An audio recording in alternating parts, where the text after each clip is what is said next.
ನಿಮ್ಮ ಕೂದಲು ತುಂಬ ಉದುರ್ತಾ ಇದೆಯಾ, ಬೆಳೀತಾ ಇಲ್ವಾ? ಇವತ್ತು ನಾನು ಒಂದು 15 ಹೇರ್ ಕೇರ್ ಟಿಪ್ಸ್ನ ಹೇಳ್ತೀನಿ. ಆ ಟಿಪ್ಸ್ನ ನೀವು ಯಾವುದಾದ್ರೂ ಒಂದೆರಡು ಫಾಲೋ ಮಾಡಿದ್ರೂ ಖಂಡಿತ ಕೂದಲ ಬೆಳವಣಿಗೆ ರಿಸಲ್ಟ್ ಕಾಣ್ತೀರಾ. ಎಲ್ಲರಿಗೂ ನಮಸ್ಕಾರ, welcome back to my channel. ನೀವು ನೋಡ್ತಾ ಇದ್ದೀರಾ ಡಿಚಿ ಕಿಚನ್ ಯೂಟ್ಯೂಬ್ ಚಾನಲ್. ಇವತ್ತು ನಾವು ನ್ಯಾಚುರಲ್ ಆಗಿ ಹೇರ್ ಫಾಲ್ ಕಂಟ್ರೋಲ್ ಮಾಡೋದು ಮತ್ತು ಹೇರ್ ಗ್ರೋತ್ ಇನ್ಕ್ರೀಸ್ ಮಾಡೋದು ಹೇಗೆ ಅಂತ ಈ ವಿಡಿಯೋದಲ್ಲಿ ಪೂರ್ತಿಯಾಗಿ ನೋಡೋಣ. ಈ ವಿಡಿಯೋನ ಎಲ್ಲೂ ಕೂಡ ಸ್ಕಿಪ್ ಮಾಡದೆ ಪೂರ್ತಿಯಾಗಿ ನೋಡಿ. ಇನ್ ಕೇಸ್ ಏನಾದರೂ ನಿಮ್ಗೆ ಯಾವುದಾದ್ರೂ ಟಿಪ್ಸ್ ಇಷ್ಟ ಆಗಿದ್ರೆ ಪ್ಲೀಸ್ ಕಮೆಂಟ್ ಮಾಡಿ.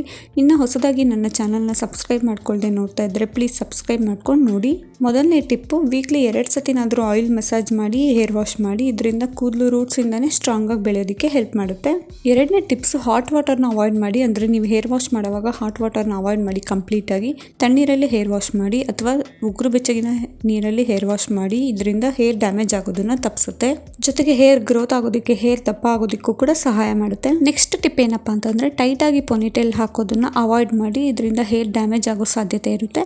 ಹಾಗಾಗಿ ಲೂಸ್ ಬನ್ ಅಥವಾ ಲೂಸ್ ಬ್ರೈಡ್ನ ಟ್ರೈ ಮಾಡಿ. ಇದರಿಂದ ಹೇರ್ ಗ್ರೋತ್ ಆಗೋದಕ್ಕೆ ಸಹಾಯ ಮಾಡುತ್ತೆ. ನೆಕ್ಸ್ಟ್ ಟಿಪ್ ಏನಪ್ಪಾ ಅಂತಂದ್ರೆ, ಕೂದಲು ಒದ್ದೆ ಇರುವಾಗ ಕೂಮ್ ಮಾಡಕ್ ಹೋಗ್ಬಿಡಿ. ಇದರಿಂದ ಹೇರ್ ಫಾಲ್ ಆಗುತ್ತೆ ಮತ್ತೆ ಹೇರ್ ಡ್ಯಾಂಡ್ರಫ್ ಕೂಡ ಆಗುತ್ತೆ. ಹಾಗಾಗಿ ಕಂಪ್ಲೀಟ್ ಆಗಿ ಡ್ರೈ ಆದ್ಮೇಲೆ ಕೂಮ್ ಮಾಡಿ.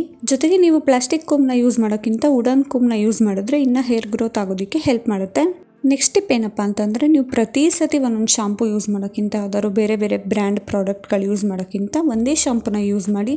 ಅದರಲ್ಲೂ ಮೈಲ್ಡ್ ಆಗಿರೋ ಶಾಂಪುನ ಯೂಸ್ ಮಾಡಿ. ಇದರಿಂದ ಹೇರ್ ಡ್ಯಾಮೇಜ್ ಆಗೋದನ್ನ ತಪ್ಪಿಸುತ್ತೆ, ಹೇರ್ ಗ್ರೋತ್ ಆಗೋದಕ್ಕೆ ಸಹಾಯ ಮಾಡುತ್ತೆ.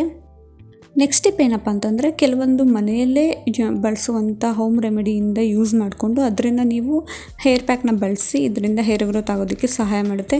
ಎಕ್ಸಾಂಪಲ್ ಆನಿಯನ್ ಜ್ಯೂಸು ತುಂಬಾ ಹೇರ್ ಬೇಗನೆ ಸ್ಟ್ರಾಂಗ್ ಆಗಿ ಉದ್ದವಾಗಿ ಬೆಳೆಯೋದಕ್ಕೆ ತುಂಬಾ ಸಹಾಯ ಮಾಡುತ್ತೆ. ಇದನ್ನು ನೀವು ಟ್ರೈ ಮಾಡ್ಬೋದು. ಇನ್ನು ನೆಕ್ಸ್ಟ್ ಟಿಪ್ ಹೇಳೋದಾದರೆ, ನೀವು ಫ್ಲಕ್ಸೀಡ್ ಜೆಲ್ಲನ್ನು ಯೂಸ್ ಮಾಡಿ. ಅಗಸೆ ಬೀಜದ ಜೆಲ್ಲು ಹೇರು ಸ್ಮೂತ್ ಮತ್ತು ಶೈನಿ ಆಗೋದಕ್ಕೆ ಸಹಾಯ ಮಾಡುತ್ತೆ. ಜೊತೆಗೆ ಸ್ವಲ್ಪ ದಪ್ಪ ಆಗೋದಕ್ಕೂ ಕೂಡ ಸಹಾಯ ಮಾಡುತ್ತೆ. ಇದನ್ನು ನೀವು ವಾರಕ್ಕೆ 1-2 ಸತಿ ಯೂಸ್ ಮಾಡಿ. ಈ ಹೇರ್ ಜೆಲ್ನ ನೀವು ತಲೆ ಬುಡದಿಂದ ಹಿಡಿದು ಕೂದಲು ಲೆಂತ್ ತನಕ ನೀವು ಅಪ್ಲೈ ಮಾಡಿ 30 ಮಿನಿಟ್ ಬಿಟ್ಟು ಹೇರ್ ವಾಶ್ ಮಾಡೋದ್ರಿಂದ ಇದು ಕೂದಲು ಶೈನಿ ಮತ್ತು ಸ್ಮೂತ್ ಆಗೋದಕ್ಕೆ ಸಹಾಯ ಮಾಡುತ್ತೆ.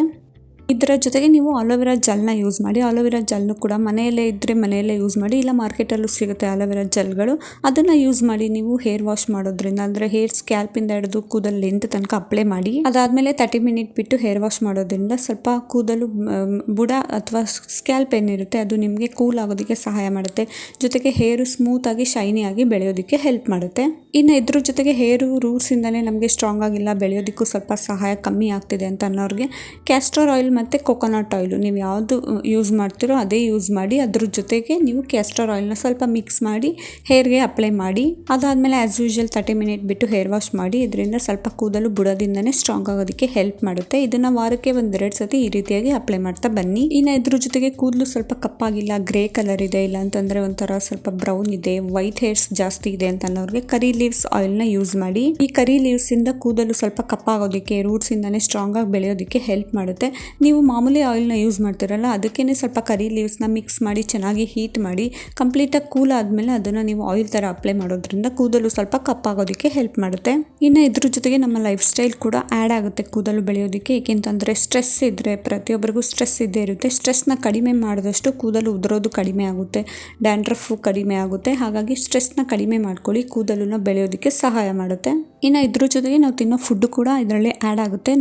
ನಾವೇನು ತಿಂತೀವಿ ಅದೇ ರೀತಿ ಹೆಲ್ದಿಯಾಗಿ ಕೂದಲು ಬೆಳೆಯುತ್ತೆ. ಹಾಗಾಗಿ ಜಾಸ್ತಿ ಪ್ರೋಟೀನ್, ಫೈಬರ್ಸ್ ಇರುವಂಥ ಮತ್ತು ನ್ಯೂಟ್ರಿಯೆಂಟ್ಸ್ ಇರುವಂಥ ಫುಡ್ಗಳನ್ನ ತಿನ್ನಿ. ಆದಷ್ಟು ಒಳ್ಳೆ ಊಟ ಮಾಡಿ. ಇದರಿಂದ ಕೂದಲು ಬೆಳವಣಿಗೆಗೂ ಸಹಾಯ ಆಗುತ್ತೆ, ನಮ್ಮ ಆರೋಗ್ಯನೂ ಕೂಡ ಚೆನ್ನಾಗಿರುತ್ತೆ.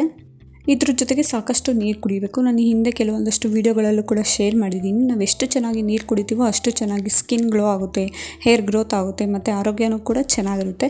ಹಾಗಾಗಿ ದಿನಕ್ಕೆ ಏನಿಲ್ಲ ಅಂತಂದ್ರೂ 4-5 ಲೀಟ್ರ್ ನೀರು ಕುಡಿತಾ ಇರಿ. ಹೈಡ್ರೇಷನ್ ಆಗಿದ್ದಷ್ಟು ತುಂಬಾ ಚೆನ್ನಾಗಿ ಸ್ಕಿನ್ ಗ್ಲೋ ಆಗುತ್ತೆ, ಆರೋಗ್ಯನೂ ಚೆನ್ನಾಗಿರುತ್ತೆ, ಹಾಗೆ ಹೇರ್ ಗ್ರೋತ್ ಕೂಡ ಚೆನ್ನಾಗಾಗುತ್ತೆ. ಇದ್ರ ಜೊತೆಗೆ ಹಾಗಾಗಿ ಕೂದಲನ್ನು ತುದಿಯಲ್ಲಿ ಸ್ವಲ್ಪ ಒಂದು ಅರ್ಧ ಇಂಚು ಕಟ್ ಮಾಡ್ತಾ ಬನ್ನಿ, ಟ್ರಿಮ್ ಮಾಡಿದಷ್ಟು ಕೂದಲು ಬೆಳೆಯೋದಕ್ಕೆ ಸಹಾಯ ಮಾಡುತ್ತೆ. ರೂಟ್ಸಲ್ಲಿ ಅಥವಾ ಕೂದಲಲ್ಲಿ ತುಂಬ ಎಂಡಲ್ಲಿ ಸ್ಪ್ಲಿಟ್ ಎಂಡ್ಸ್ ಇದ್ದರೆ ಅದನ್ನು ಕಮ್ಮಿ ಮಾಡಿ ಕೂದಲು ಬೆಳವಣಿಗೆಗೆ ಸಹಾಯ ಮಾಡುತ್ತೆ. ಸ್ವಲ್ಪನೇ ಟ್ರಿಮ್ ಮಾಡ್ತಾ ಬನ್ನಿ ಆಗಾಗ. ಇನ್ನು ಇದ್ರ ಜೊತೆಗೆ ಕೊನೆಯದಾಗಿ ಹೇಳಬೇಕು ಅಂತಂದರೆ ಆದಷ್ಟು ಬೇರೆ ಬೇರೆ ಪ್ರಾಡಕ್ಟ್ಗಳು, ಅಡ್ವರ್ಟೈಸ್ಮೆಂಟ್ ಪ್ರಾಡಕ್ಟ್ಗಳು ಅಥವಾ ಕೆಮಿಕಲ್ ಇರುವಂಥ ಪ್ರಾಡಕ್ಟ್ಗಳನ್ನ ಯೂಸ್ ಮಾಡೋಕ್ಕಿಂತ ಮನೆಯಲ್ಲೇ ಇರುವ ನ್ಯಾಚುರಲ್ ಇಂಗ್ರೀಡಿಯೆಂಟ್ಸಿಂದ ಹೋಮ್ ರೆಮಿಡೀಸ್ ಮಾಡ್ಕೊಳ್ಳಿ, ಹೇರ್ ಮಾಸ್ಕ್ ಮಾಡ್ಕೊಳ್ಳಿ, ಹೇರ್ ಆಯಿಲ್ನ ಯೂಸ್ ಮಾಡಿ ತುಂಬ ಚೆನ್ನಾಗಿ ಕೂದಲು ಬೆಳೆಯುತ್ತೆ. ನಾನು ಹೇಳಿರೋ ಟಿಪ್ಸಲ್ಲಿ ಅಟ್ಲೀಸ್ಟ್ ಒಂದು 3ರಿಂದ 4 ಆದರೂ ಫಾಲೋ ಮಾಡಿದ್ರೆ ಡೆಫಿನೆಟ್ಲಿ ರಿಸಲ್ಟ್ ಕಾಣ್ತೀರಾ ಅಂತ ಹೇಳ್ತಾ ಈ ವಿಡಿಯೋನ ಇಲ್ಲಿಗೆ ಎಂಡ್ ಮಾಡ್ತಾ ಇದ್ದೀನಿ. ಈ ವಿಡಿಯೋ ಇಷ್ಟ ಆಗಿದ್ರೆ ಪ್ಲೀಸ್ ಒಂದು ಲೈಕ್ ಮಾಡಿ, ಹಾಗೆ ನಿಮ್ಮ ಟಿಪ್ಸ್ ಯಾವುದು ಇಷ್ಟ ಆಯಿತು ಅಂತ ನನಗೆ ಕಮೆಂಟ್ ಮಾಡಿ. ಇನ್ನು ಹೊಸದಾಗಿ ನನ್ನ ಚಾನಲ್ನ ಸಬ್ಸ್ಕ್ರೈಬ್ ಮಾಡ್ಕೊಳ್ಳದೆ ನೋಡ್ತಾ ಇದ್ದರೆ ಪ್ಲೀಸ್ ಸಬ್ಸ್ಕ್ರೈಬ್ ಮಾಡ್ಕೊಂಡು ನೋಡಿ. Thank you for watching. ಮುಂದಿನ ವಿಡಿಯೋದಲ್ಲಿ ಸಿಗ್ತೀನಿ.